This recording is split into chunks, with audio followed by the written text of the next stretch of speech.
Hello, everyone. Hello, Jamey Stegmaier. I am Mitchell Whitfield. You are Jamey Stegmaier, and together we are Mitchell and Jamey, the co-hosts of Positively Board Gaming. And Jamey, this is episode 16. 16. That's we're, right. We're so close to being grown-ups, I can almost taste it. It's our sweet 16 today. Yeah. Oh, that's right. That's right. We were worried that a few episodes ago that once we turn into teens, I'd become rebellious. You would ignore me. We'd both storm off the set, then come back and go, I love you, man. I love you too, man. But I think we're okay. We haven't done that. So welcome, everyone. If you're watching us on the Stonem Games YouTube channel and you can see our lovely faces, welcome. If you're listening to us in podcast form, welcome to you as well. And thank you all for listening and being a part of the show. As you know, your input always helps craft this show. And Jamey, I have to tell before we get started, Okay. you know what? This has been, I wouldn't call this a soft launch because, this is episode 16. So we're beyond the soft launch now. But, we've been doing sort of as casually as under the radar as you can be in terms of having, a YouTube channel like yours, which is watched by a lot of people, showing the video side and the podcast side that we're trying to optimize through search engine optimization, the whole thing. But it hasn't been a hardcore promotion other than having it on your YouTube channel, right? Yeah. But now that we're in episode 16, I am giving Positively Board Game its own Instagram account. Oh, okay. And possibly its own TikTok where we can show people little snippets from like little video teasers, which I think TikTok is probably better for. And I'm not a big TikToker. I'm not a huge Instagram guy, but I want people to know that we're here and to know that they can reach us and to see us. And since the world, I have to sort of look beyond myself basically, because the world sort of lives on social media and people promote things and talk about the things they are passionate about and they're a part of through social media. So I think it's time that now that we're teenagers here together, so look for in the next couple of weeks, Positively Board Gaming will have its own presence on the socials, as the kids like to say. I like saying the socials. See that. Yeah, me too. Sweet treat of the day, Jamey. Do you have one, or is it going to be an experience-based treat? It's a little bit of both. Ooh, nice. Today, I have 7 coworkers.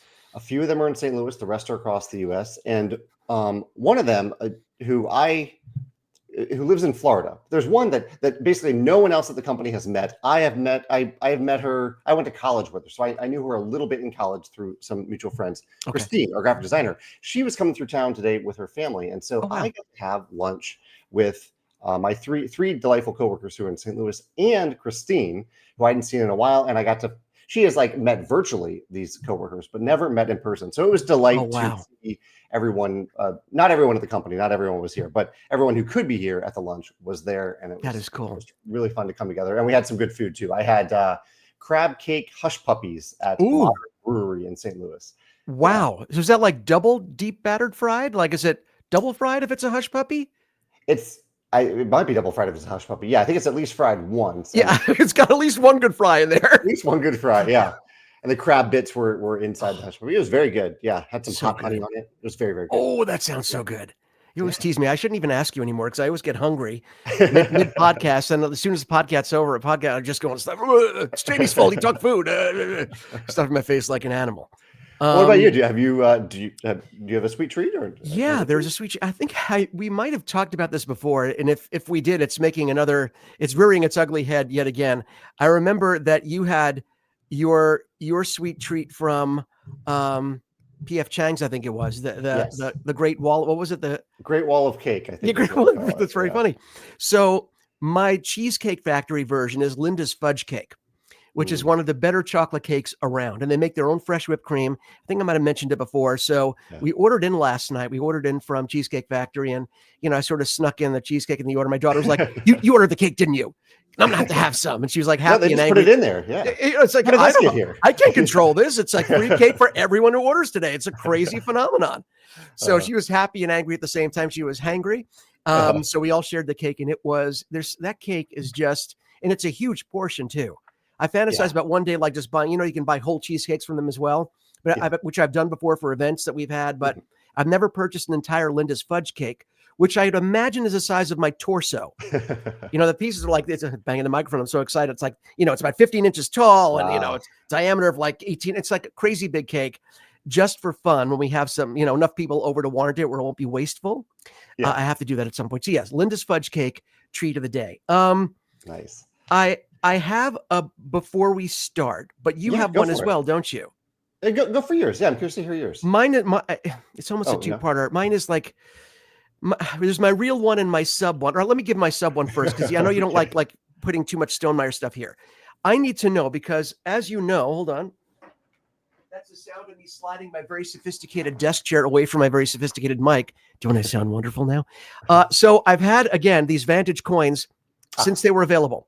They sit on my desk, not because I'm obsessive, and don't you dare judge me if you think I am. I'm totally not. I can control it anytime I want. I didn't want to misplace them. And when the game finally arrived, go, oh, where did I put those coins? Because I have so many places that I keep my games. So this has been on my desk, next to my desk. And people are like, what is that? It's like, don't touch it. Vantage, pretty Vantage stuff. Aside from the coins, have you talked about what else will be available? Or am I going to do a spoiler thing, which I don't want to do? Yeah, I can. This actually ties to my topic a little bit today, but I will. Oh, cool. I can tell you, I can answer that question for there are going to be wooden versions of the skill tokens. Okay. And there will be dual layered player mats. The game does not need player mats. You just build a card grid on the table. Right. But you're picking up and putting down a lot of things on the card, so they kind of move a little bit here and there, quite a bit. And so there's an optional player mat that you can add to, or 6 player mats. Okay, so I was getting all excited. And I was like, okay, I have to get ready because I know the launch is happening. We're probably like 2 to 2.5 weeks away. Yeah, well, as of people listening to this, I think it might be that week. Oh, wow. Yeah, depending on when we launch this episode. Absolutely. Yeah. It's happening very soon. Very excited. I just wanted to know what bits to get excited for, because again, I love the pretty, and I'll always get the upgraded stuff. It's just my thing. So, okay, so I have the coins. I'll be getting the wooden tokens and the player mats. Okay, good. I know I have it in my head now. Now the real topic.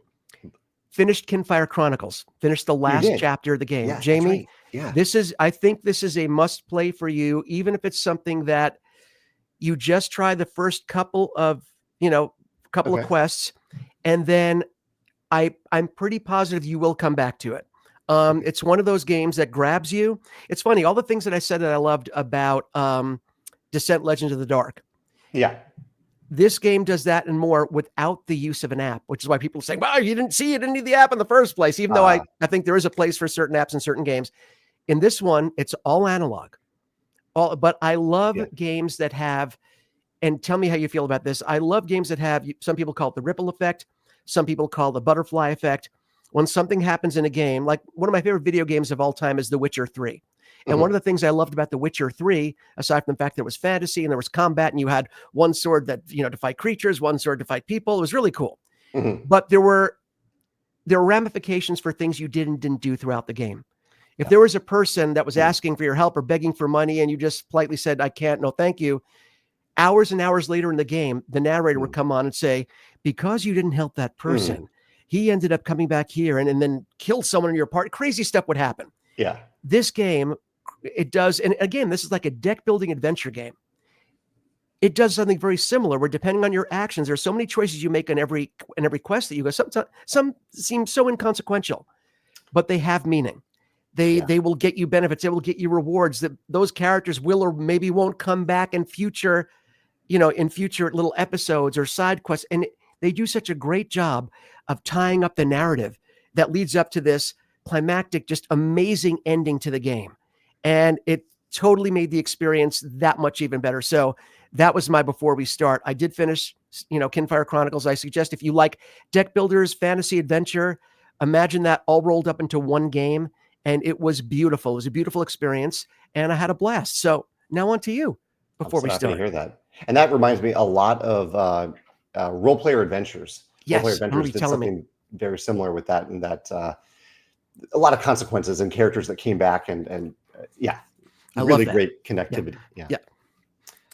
My quick before we start. So as people are listening to this will have already happened, but I am leaving for the gaming cruise vacation tomorrow. And so I am excited about that. I'm packing, I'm getting the process. And I think fortunately for this one, because it's a gaming cruise, I don't need to bring any games, because the Board Game Geek is going to bring up a whole allotment of games, including some that people who are attending the cruise got to pick out. So I'm just really excited for the whole experience of seeing London, seeing Stonehenge, seeing the fjords of Norway, and just hanging out with some wonderful people and playing games on the sea days on the boat. Do you think you'll play some Viking themed games while you're there? Yeah, one of the ones that I put on the list, I know you love Champions of Midgard. I don't know if that one ended up on the boat, unfortunately. Okay. A Feast for Odin, I think, will be there. Wow, And one that I haven't played that I've heard good things about is called Salt Fjord. It's not a Viking theme, but it has fjord. It has fjord then, so come on. Yeah, yeah. It's fun to say. At the very least, fjord. It's very fun to say. So I haven't played it, but I'm hoping to play that while actually on a fjord. Yeah, I love that. I love seeing this ties into, you know, stuff that you've talked about in your videos, stuff that we sort of touched on here. We're combining location with theme in game and just having that immersive kind of like, wow, I never thought this was sort of possible to be surrounded, you know, indulging yourself with a game that brings you somewhere and then being in that actual place. It's crazy. That's such a wonderful thing. Yeah, I wish they made a game about sitting on your butt in front of a computer in Westlake Village, because I'm totally there right now. But I'm having fun. I'm having fun sitting on my butt in Westlake Village, talking to my friend, talking about board games. You know what else I did today, Jamey? And again, we'll get to our main topic in a second. I have the Meta Ray-Ban sunglasses with the AI built in, which are actually, they work pretty well. They have cameras and they can describe things to you, and they always update the AI.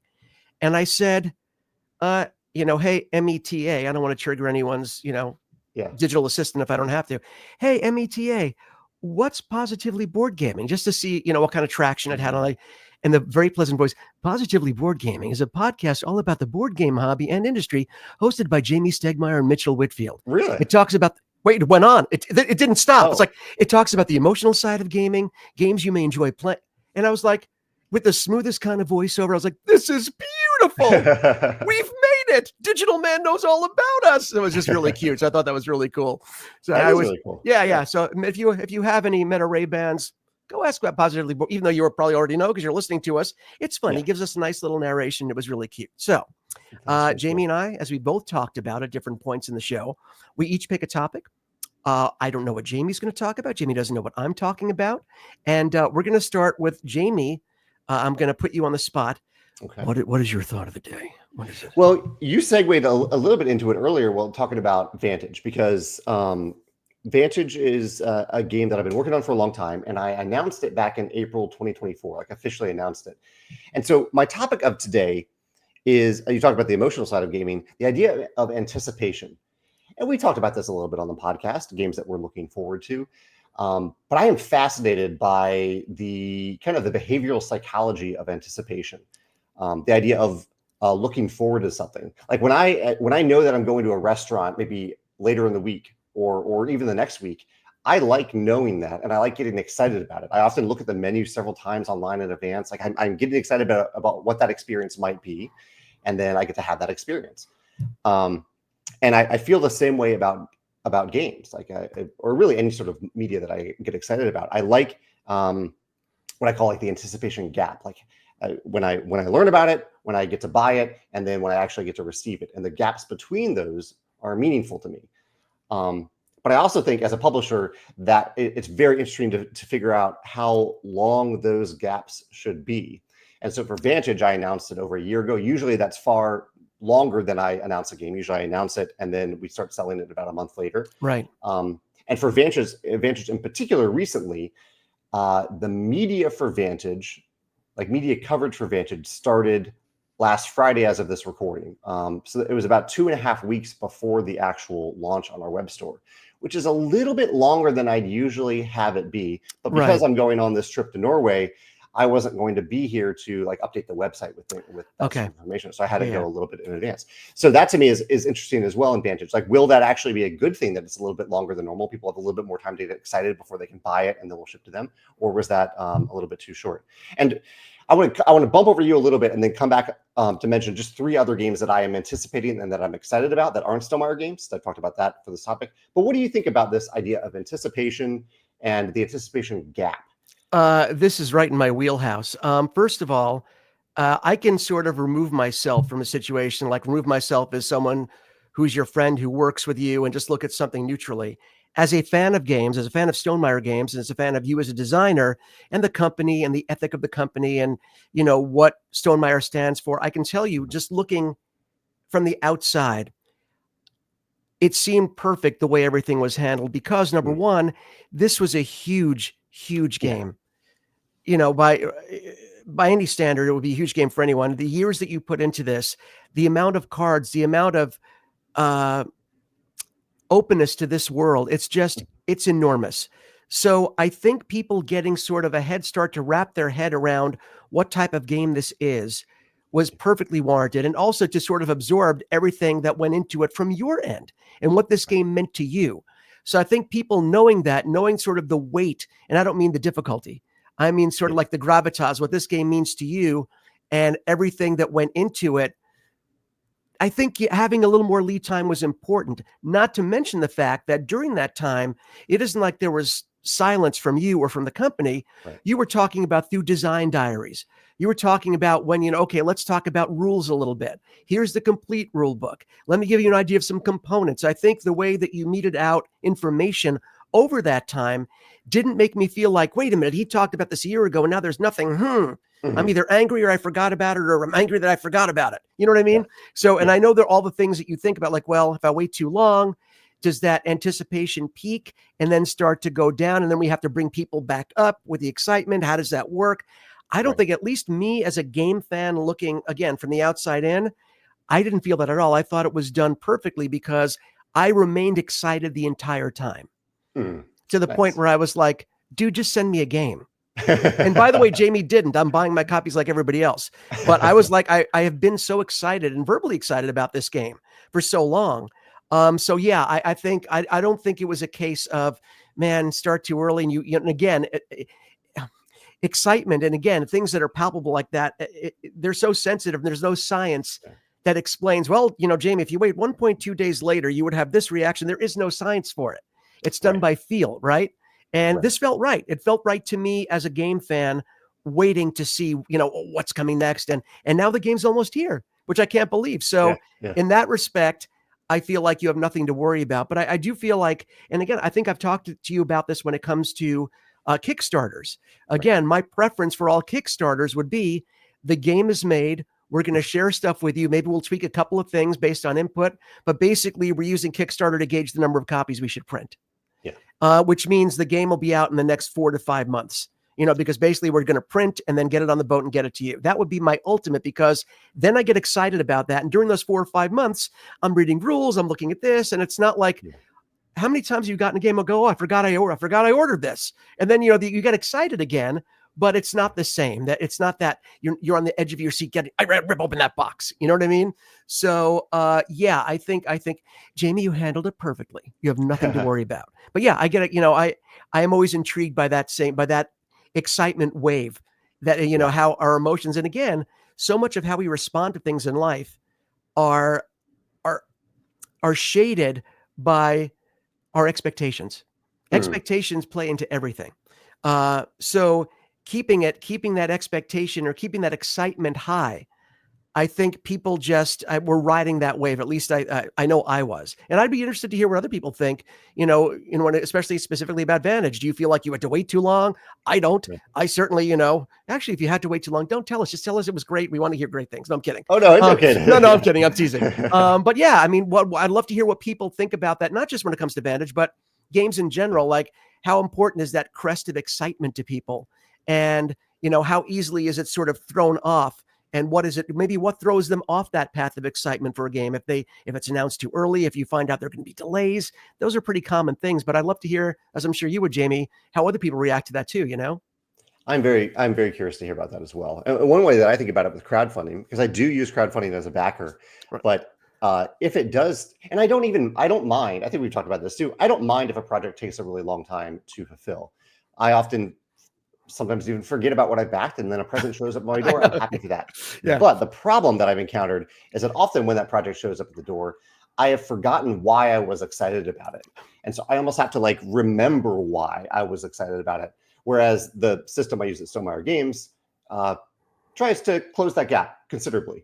But I did want to call out 3 crowdfunding projects that I'm excited about, just briefly before we go into your topic. There's 2 games from the same publisher, Millenia and Thiefdom. Thiefdom is I believe it's a heist-themed game. Millenia, I believe, is a civilization game. I'm curious about both of them. Earth, one of my favorite games, Earth, they have their Animal Kingdom expansion in the works right now. I just got the pledge manager for it the other day. And then my friend Pete, he has his first published game coming out called Cris and Tricks, which uses dice and cards in a trick-taking game. I've played it. It's a delightful game. I'm really excited to get my copy. So those are 3 that I backed that I'm really excited about.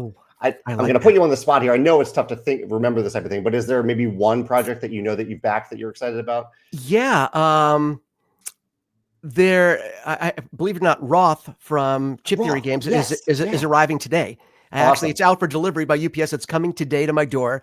I'm very excited to get my hands on that. I purposely haven't read the rule book yet, but first of all, the art, Manny Tremblay, I think, did the beautiful. Also dice thrown. So I'm already into that design ethic, right? The art.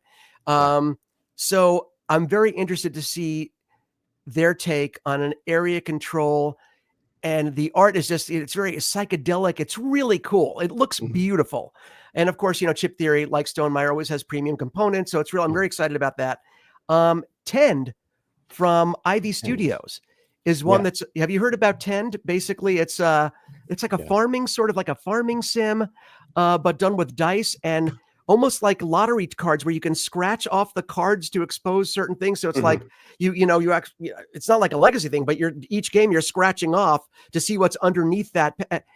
And the way talk about games that look great on the table. I've seen this on the table. I'm like, wow. First of all, just like that, it simulates a video game in board game form with a scratch off component. I'm like, oh, this is so cool. It's different, and I'm excited about that. And then there's Runar, I think. Ludus Magnus, maybe, I think that should be coming soon. I'm excited about that as well. Of course, because you get the, a little bit of the Viking theme in there as well. So those are the three that I could think of. Thank God I had something to say. You had them right off the top of your head. Yeah, I'd be like, well done. Jamey, can you come back to me? Because I'm kind of an empty head. I'm all pretty, no mind. Thank you. No, I know I'm not that pretty, but I had some stuff too. I like that. I like thinking about, because again, and funny, in a way, there's a little crossover here with us today because you talked about the psychology of it. Right. And mine is all about the psychology of it. And I know we've talked about this in the past. Yeah. And even like, when I asked, hey, META, the AI assistant talking about the feelings that games evoke. And, so we talked about that a lot. And I love that because it doesn't get talked about a lot. Our emotional attachment to things is very strong, and gaming is no different. I wanted to talk specifically about the therapeutic value of gaming. And that's something that I don't think we have talked about. Yeah. Because again, there are emotional ties and we talked about feelings and stuff, but there is a strong, and again, when it comes to things that give you joy, when it comes to things that give you comfort, there is a therapeutic value in that just intrinsically. If there's something that you love, and you're going through something, going back to that thing that gives you joy, whether it's a person, whether it's an activity, a place, thinking about a person or a place. There are certain things that just draw us and that make us feel, okay, I feel centered again. I feel a little grounded again. And I thought about this because, and again, I'm not saying, I have people in my life that are going through some physical things, illnesses that are just, heartbreaking. And I'm talking to them all the time, seeing how so I'm not saying I have it worse. I definitely don't. Most of my ailments have been like joint related, but certainly over the last several years, there have been the last 10 years, probably about 14 surgeries. There have been a lot.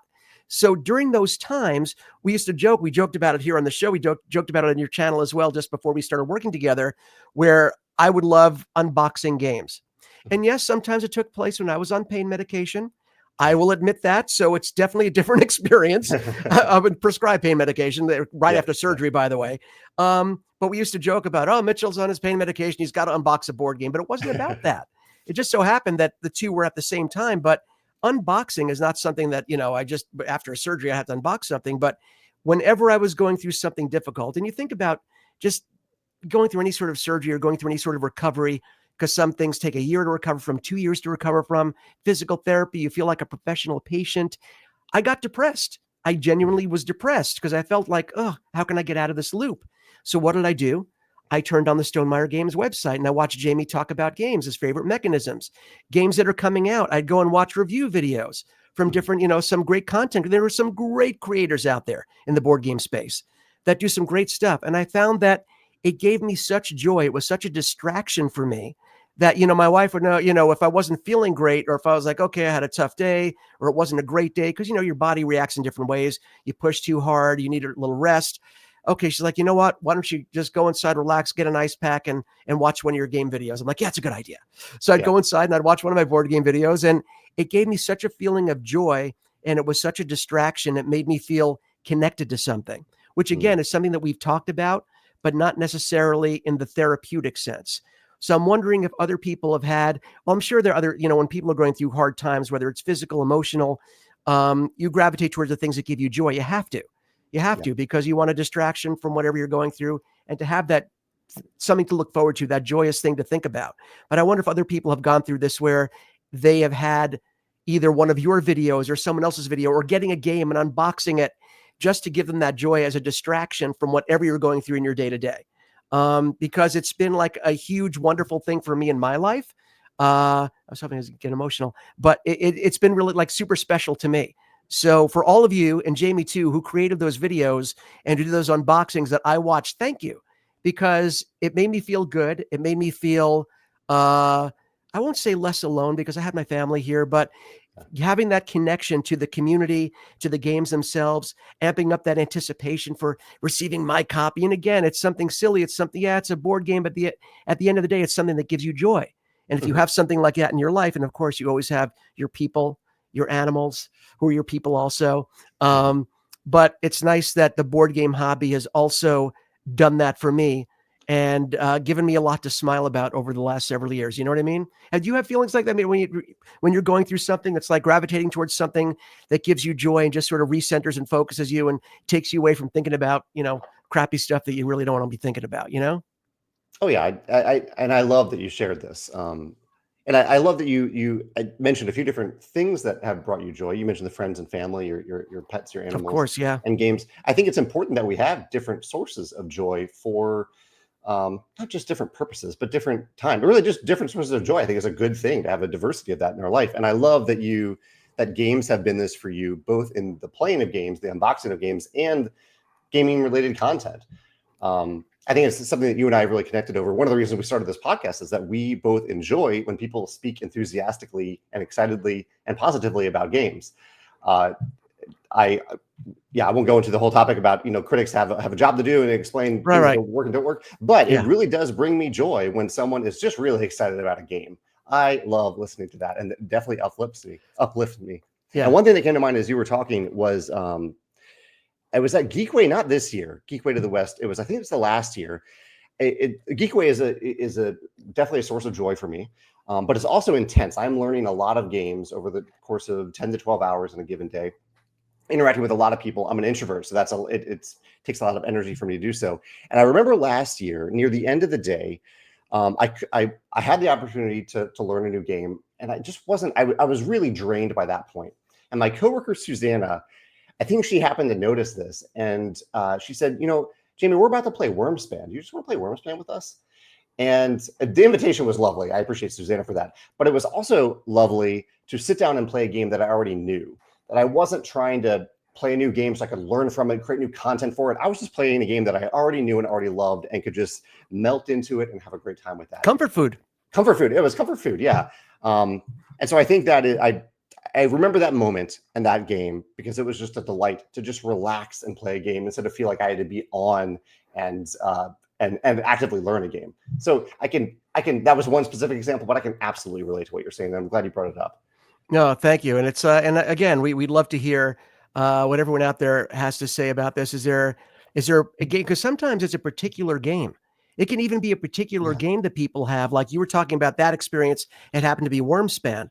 But for a lot of people, they have their go-to games. And I think we've also touched on this in previous episodes where, go-to games are not just, because we like the game, they're also a source of comfort.